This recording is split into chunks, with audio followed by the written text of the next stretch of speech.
Think you might want to get locks and you haven't started them yet, and you're researching a lot of different stuff and you're coming up with a lot of different information, I'm sure. If you're researching stuff, maybe you're stumbling upon this for the first time, maybe you're stumbling upon my page for multiple times and you've been following along for a long time. This is just going to be a little chat about it, as if you're a client who hasn't started their locks yet, but you're like my homie talking about it. So if you don't know, my name is Shane Fell, and this is where we talk about hair. I've been studying hair since 2006, and I first started wearing locks on my head and studying locks back in '99. So you can imagine I might have a little info for you. Well, there's a thing, because there's so many factors, right? And there's so many questions that one person needs to ask themselves. The answers and the ways to this is completely inside the internal you, not the internal me or anybody else around you or anybody else's opinion about what locks are. So take all of those away from the equation. And I'm talking everything, all of the outside influence out of the equation. I'm talking about anybody's opinion, online, outline, job, parents, kids, sister, best friend, don't matter. I mean, the thing is like that it's exciting. It's a little scary. There's a huge commitment involved. I don't know that I can do this long of a phase of having messed up hair and working on it forever. And that mostly pertains to if you're starting locks on your own.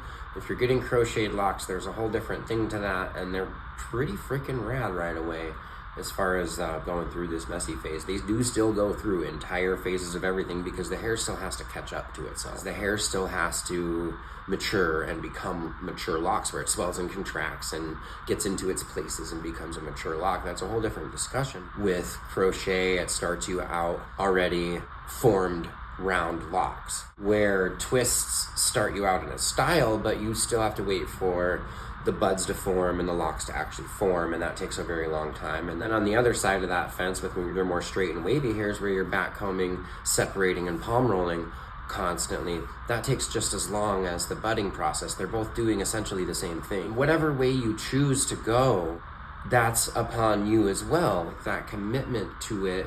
When people are like, oh, it's such a commitment, it is. And it's such a commitment, just like growing your hair really long. Almost a little bit different than that, though, because you're not changing your hair often. Like someone like me who enjoys changing their hair all the time, that is part of the commitment that's hard for me, because I eventually want loose hair again and a pompadour and different things. And so I want to be able to do this kind of shit with it, right? And that's one of the things you're probably going to miss a lot of. One of the other things that feels different is shampooing your hair. The water doesn't run through your scalp the same way. You really have to create that happening. When you dunk your head underwater and you go swimming, it feels totally different. And then half the time you're having swimmer's caps on. You don't want to get any chlorine. You shouldn't be doing any chlorine in any ways, regardless of whether you have locks or loose hair or what. Definitely not getting in chlorine with your locks. There's a whole lot of things that you're just committing to this style. You're committing to also care for it in a certain way. Because the process of locks takes a different form when getting them wet and caring for them, we have now stepped into a thing where we might not be dunking our head in the hot springs every time we go there. Might be just once in a while that we really enjoy that. There's just little things to think about in that manner. There's also the manner of, this is something you're caring for on your head, that yes, there is a period of time that it's no work, and that's generally between shampoos. And then that a lot of work happens on the days of shampoos. Now, the other part of that is your hair does need to be clean, and especially in the beginning, for the hair to lock up right. You want the cuticles to be able to be open a little bit, ever so slightly, so that the hairs grab onto each other and do different things than they do when their cuticles are all smoothed down and everything's conditioned. And when you're starting your locks and you get them wet, the hairs swell and contract as well as they move around a bit, and you want them to do that, but you also want to be forming that, especially in the beginning months.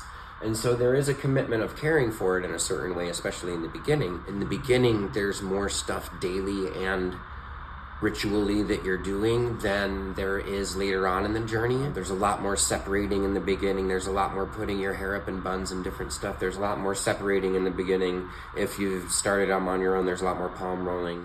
and backcombing stuff into place and different things like that. If you're going twist and lock, there's a lot of retwisting and restyling your hair in the same sections that they're in. There's a whole lot of work and things that has to happen there for a minute in the beginning, no matter which way you start. And that is a commitment as well. The commitment more so that I think people that have locks for a long time they're referring to when they say, hey, it's a commitment, is this is now your crown of your head for a very long time. It's not getting haircuts. It's not doodly-doo in some colors all the time. It's not, I mean, there is fun you can have with it, though. There is a whole lot of, like, you can add extensions, you can add colors, colored extensions, you can put in all sorts of different fun things that fill everything out and do all sorts of fun stuff with them. Really incredible updos can happen a lot, really awesome braids. It's super easy to learn how to do that kind of stuff on your own hair because everything's pre-sectioned. Just in theory, it's an easier thing to practice and get the muscle memory of styling your own hair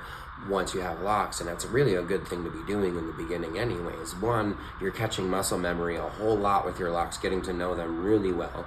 The other part of that is you're catching muscle memory with styling your hair to the point where you can throw things in buns and braids and all sorts of stuff without a mirror or anything, and you know it looks good. I promise it comes around that way.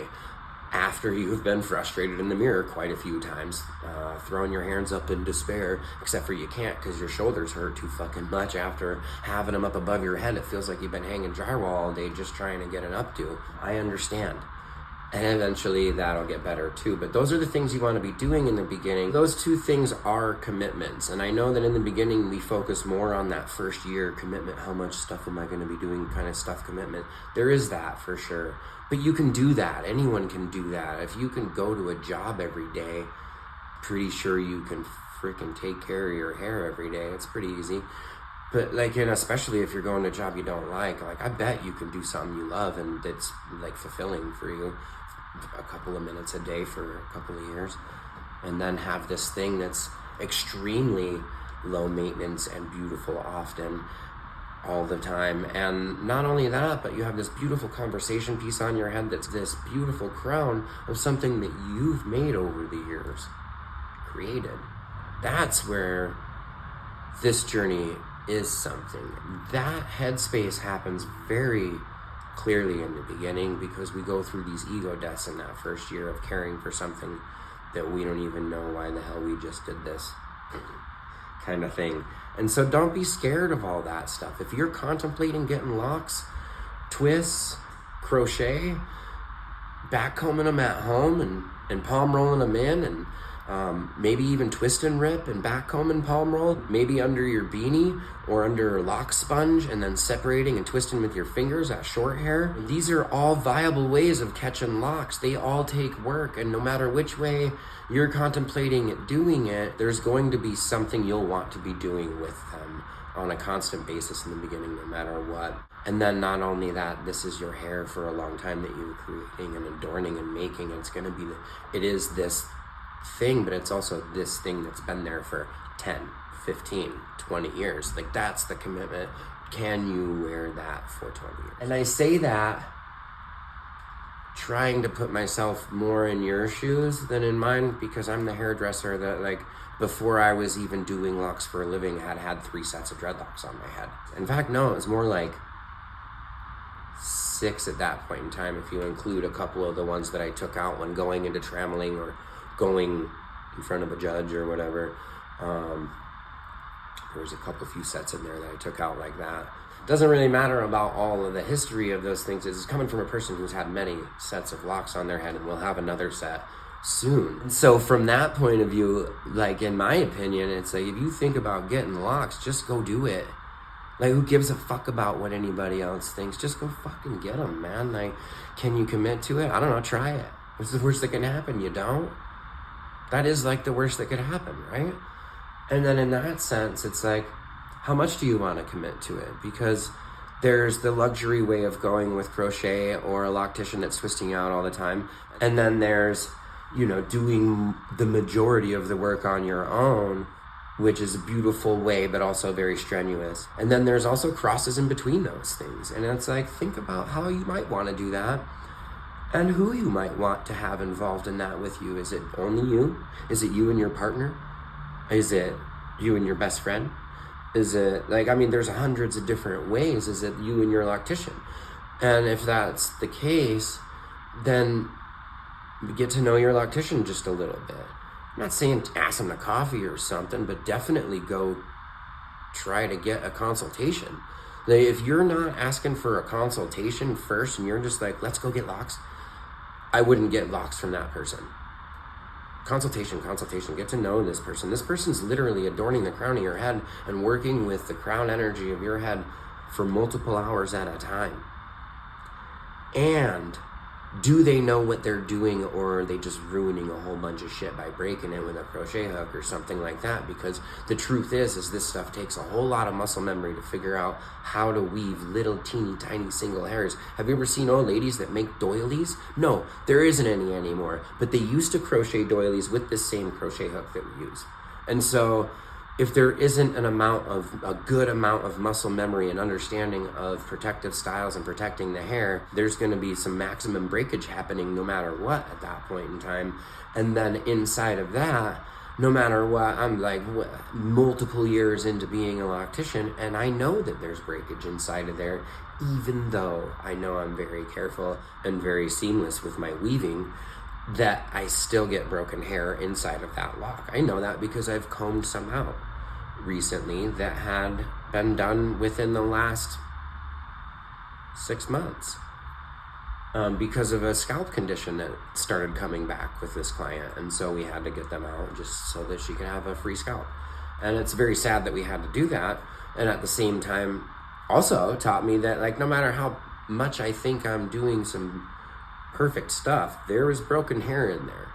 And that's like me admitting something that, like, I wouldn't want to admit, but it is there. And so the truth is that when you do it more at home, the slow and low way, or twists, of course, and things like that, ends up being more of your hair is solid and stuck there than it does when you're doing it with a crochet. I hope that clears some of that kind of stuff up. My client just got here. You saw that, huh? Cool. So I'm gonna go. See you later. Sorry. You're good, babe. I was waiting for you to show up, and then